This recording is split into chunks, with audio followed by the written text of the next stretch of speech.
திருவண்ணாமலை அருணாச்சலேஸ்வர ஆலயத்தார் அண்ணாமலை தங்களுக்கே உரியது என்று அரசாங்கத்தின் மீது தொடர்ந்திருந்த ஒரு வழக்கில் பகவான் ஒரு சாட்சியாக குறிப்பிடப்பட்டு கமிஷன் மூலம் விசாரிக்கப்பட்டார். 1938 ஒரு வழக்கு கோயில் சார்ந்து, அதுக்கு பகவானையும் என்கொயரிக்கு ஒரு விக்டிமா கூப்பிட்டிருக்காங்க.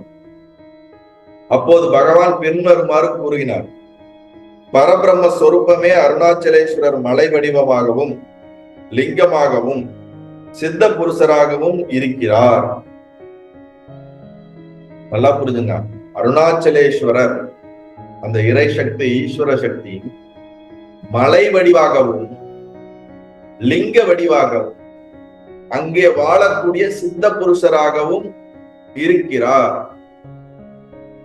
அந்த மலையே அருணாச்சலேஸ்வரர் ஈஸ்வரன் தான், பரமாத்மா தான்.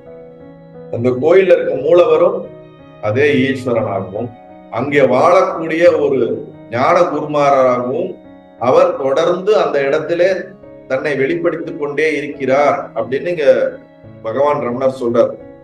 அதனாலதான் சொல்லுவாங்க, வாழையடி வாழையாக ஞான தபோதனரை வா என்று அழைக்கும் மலை அண்ணாமலை.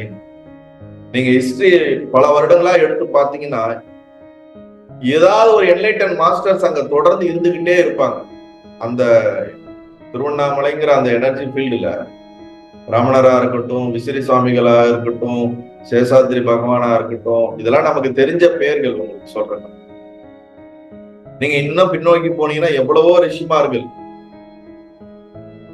ஆதி காலத்துல இருந்து இப்ப வரைக்கும் அங்க மாறி மாறி திருப்பி திருப்பி அங்க ஒரு அவதார புருஷர்கள் இருந்து கொண்டே இருக்கிறார்கள். அவர்கள் மூலியமாகவும் பரபிரம்ம சொரூபமே அருணாச்சலேஸ்வரர் மலையாகவும் லிங்கமாகவும் சித்த புருஷராகவும் இருக்கிறார். இந்த 3 வடிவமாகவும் அவர் வெளிப்படுகிறார்னு சொல்றாரு பகவான்.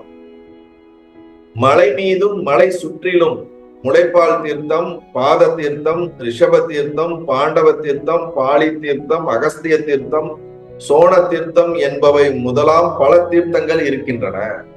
ஆக்சுவலி 108 தீர்த்தங்கள் இருக்குதுன்னு நான் கேள்விப்பட்டிருக்கேன். இப்ப போய் தேடி பாத்தீங்கன்னா அதெல்லாம் இருக்காது.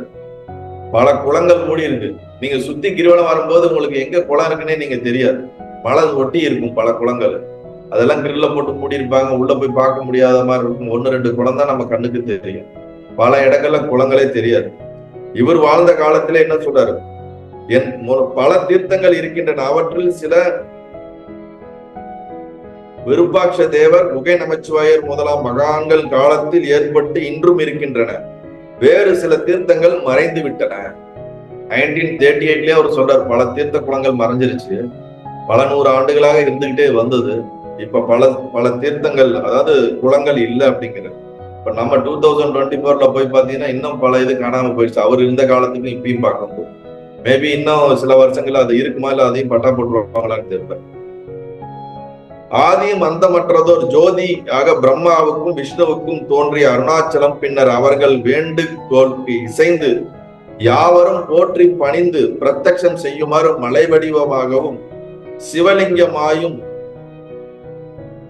சிவலிங்கமாய்தென்று அருணாச்சல மகாத்மியத்தில் காண்கிறோம்.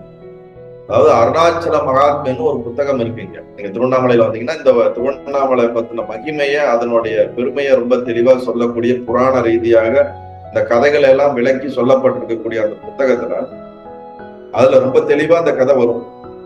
நம்ம ஏற்கனவே படிச்சிருப்போம். ஜோதி வடிவாக பரமாத்மா ஈஸ்வரன் தோன்றி பிரம்மாவுக்கும் விஷ்ணுவுக்கும் காட்சி கொடுத்த அந்த இடம்.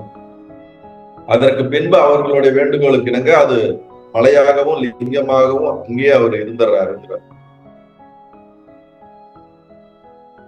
இந்த கோயிலை பத்தி ஒரு வழக்கு, அந்த வழக்குல இவர்கிட்ட கேள்வி கேட்கும் போது இவர் அதற்கு சொல்லப்பட்ட பதில் இதுதான். நல்லது.